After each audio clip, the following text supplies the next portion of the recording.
Monsieur le coprésident, chers collègues, Monsieur le secrétaire général des Nations Unies, Mesdames, Messieurs, je salue le leadership de la France et de l'Arabie Saoudite, ainsi que l'engagement de tous ici présents pour la cause palestinienne. Cette conférence se tient au moment où la conscience universelle est profondément bouleversée par la situation insoutenable à Gaza, une situation qui a dépassé toutes les limites. Nous assistons à une tragédie indescriptible, aux allures d'un nettoyage ethnique.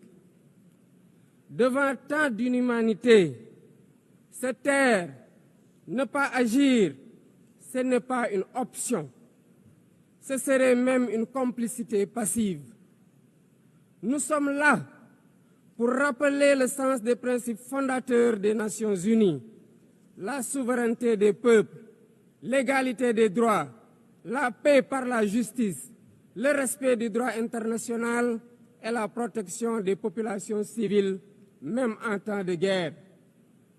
Autant de valeurs aujourd'hui anéanties dans les décombres de Gaza. Le Sénégal réaffirme son engagement constant pour une solution à deux États, palestiniens et israéliens, vivant côte à côte, chacun à l'intérieur de frontières sûres et internationalement reconnues. C'est ce que veut le plan de partage décidé par les Nations Unies. C'est aussi une exigence de paix et de sécurité pour les peuples des deux pays, une exigence de justice, une exigence d'humanité. C'est pourquoi le Sénégal soutient la déclaration finale de notre rencontre préparée par la conférence ministérielle de juillet dernier, à laquelle mon pays avait coprésidé la table ronde sur le respect du droit international. Pour faire la différence, nous devons ensemble envoyer un message clair. L'occupation doit cesser. La souffrance des civils doit cesser. Il faut travailler à un cessez-le-feu immédiat. Israël doit arrêter ses bombardements et autoriser l'acheminement de l'aide humanitaire par l'ONU. L'ONU doit envisager le déploiement d'une mission de stabilisation et d'observation pour s'assurer de l'arrêt des actes illégaux. Bref, la promesse de deux États doit enfin être tenue. À ce propos, je salue le récent vote massif à l'AG de l'ONU de la résolution pour une solution pacifique à deux États. Le Sénégal salue aussi la décision historique des pays ayant décidé de reconnaître aujourd'hui l'État palestinien.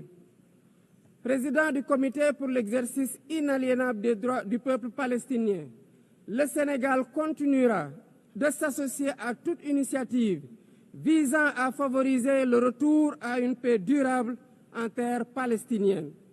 J'en appelle à la conscience universelle. Il ne s'agit pas ici de choisir un camp contre un autre, mais de défendre la vie, de faire entendre la voix de la raison et du droit, et de préserver ce qui fait notre humanité commune, la capacité d'empathie, de justice et de solidarité. Il est temps de prendre des mesures concrètes pour la création d'un État palestinien viable. Je vous remercie.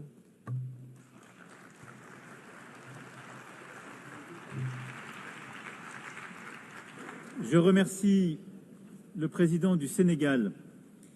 Je donne à présent la parole au prince souverain de Monaco.